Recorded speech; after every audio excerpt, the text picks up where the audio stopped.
It's my party and I'll cry if I want to, cry if I want to. Well, yes, I've already cried a couple times this week during my birthday party trip. This is Alane, Freund, and today I'm 60. It's a momentous, wow, it feels like a really big deal, this turning 60 thing. And because of that, I wanted to do something very special to help me mark it. So here I am on Kauai, on the northeastern corner, maybe the north coast, at Alane Beach.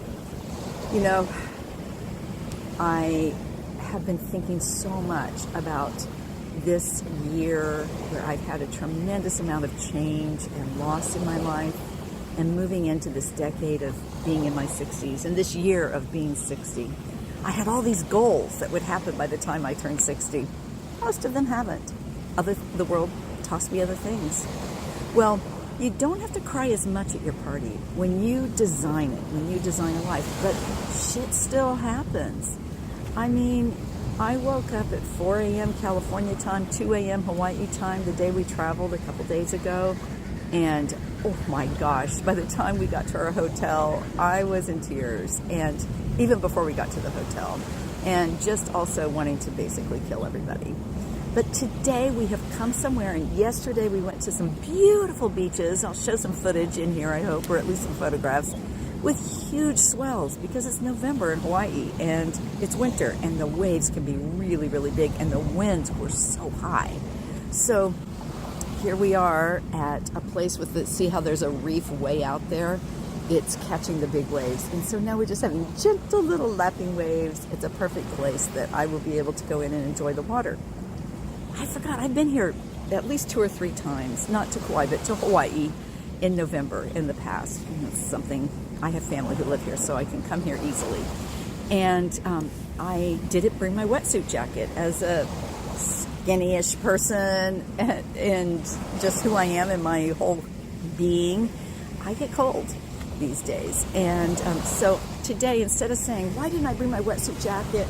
I went, it's only short sleeves, so I have my rash guard under. I went and rented one. So now I can be warm at the beach and warm in the water.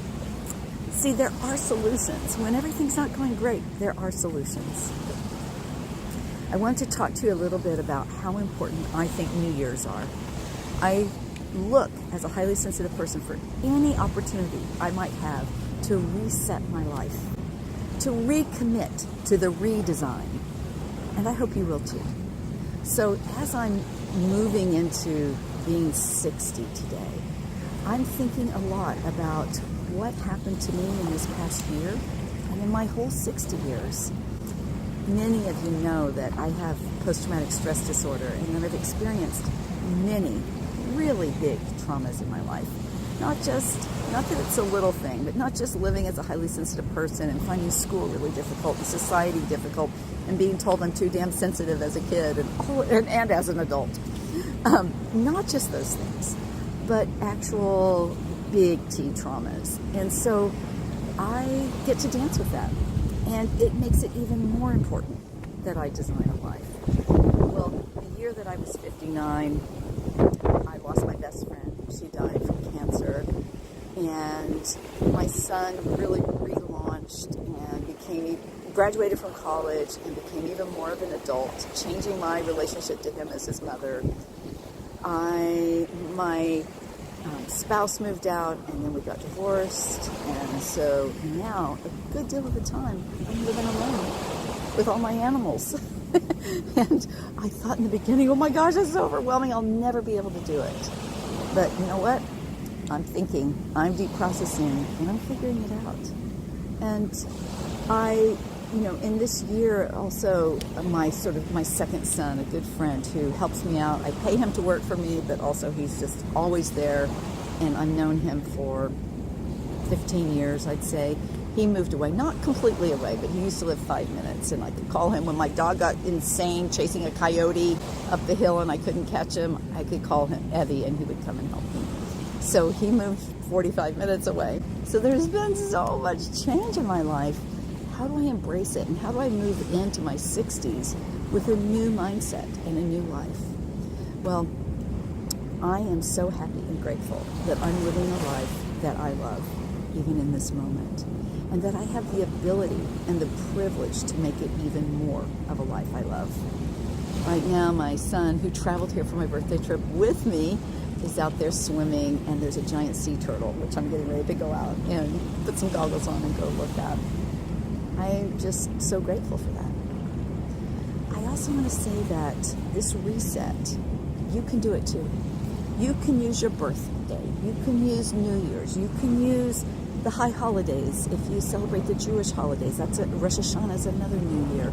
You can use the Lunar New Year. Or you could just say it's the winter solstice or the fall equinox or the spring equinox. Or it's your wedding anniversary. Or it's the anniversary of something else that happened in your life. Or maybe it's the birthday of your parent who's deceased or your grandparent. All of these are moments to create a reset. And I find it very helpful to mark it, to make a point of a certain date. And guess what? I celebrate them all. I do. I reset every time there's something like that. When my friend Shay passed away, she passed away in June, and her birthday was October 16th. And I created that as a reset. And she's one of the people who taught me to celebrate your birthday for an entire month.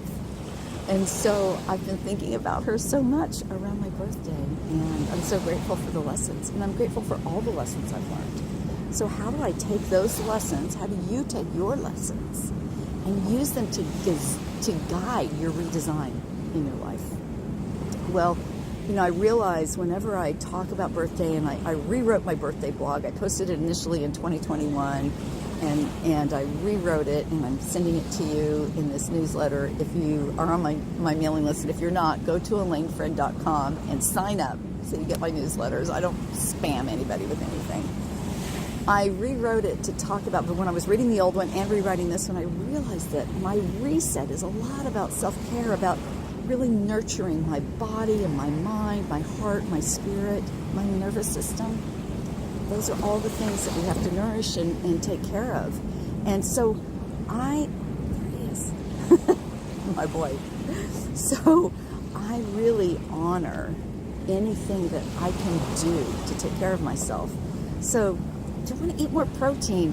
I'm going to start getting into training and really working again on my muscles. You can't tell in the wetsuit. I have decent muscles, but I'm aging, and I feel that I'm weaker. The waves just kicked my butt yesterday, and I was shocked because when I was his age, I really enjoyed diving under those giant waves and riding them into shore. Whew, it's a little different now. I create a reset. I get to choose how I live this year and the rest of my life. You do too. Today, you can choose how to live your life. So what are your top priorities? Since my birthday is in November, I'm in this period of time that I recommend for all highly sensitive people and that I actively participate in, of increasing the things I do to live a better life, to take better care of my body, mind, heart, spirit, nervous system, by winter solstice, by the darkest, shortest day of the year. Highly sensitive people are likely to be impacted by the shortening days. Maybe you experience seasonal affective disorder. Maybe it's a little harder for you to feel like you're your best self and to nurture yourself when the days get shorter if you live where it's winter in November, December, and January. So we have already entered the darkest season, the 6 weeks prior to winter solstice and the 6 weeks after winter solstice. Now is the time. So I'm all in. Hope you'll be all in too. So please leave a comment and tell me, when is your next new year? When is your next reset? There is nothing more important. And you know what? You have the power. You have the power to design your life, to reset your life. And I'm talking to you too, Lainey. Myself. I'm talking to myself and reminding myself that I always have the power. And that I can always be working with gratitude and feeling grateful. I mean, look where I am. And hopefully I've interspersed some pictures in here to show you some of the other beautiful places that I've been just in the few days that we've been here in Hawaii. I'm staying here for altogether 10 days. I used my credit card miles to travel first class. Wow, that makes it a lot better. I could be more comfortable, have food, just amazing service. I just really want to honor my life and my life experiences, and I want you to honor yours too. So maybe your best life looks like camping. There are people camping here on this beach. Maybe your best life looks like going for a walk out in the woods, like me. But I know for me, the Pacific Ocean is my happy place. So you've seen my videos. I often go to the Pacific Ocean in Northern California, where it's really, really cold and almost never swimmable. And it's not warm here, but it's warm enough, especially now I have my wetsuit jacket. So I will cry probably every day of my week-long birthday party, my 10-day birthday party. And that's okay, because it's emotional leadership. So I'm here doing my best. All I ask is that you do yours. Happy birthday to me, and happy new day and new year to all of you. Thank you so much.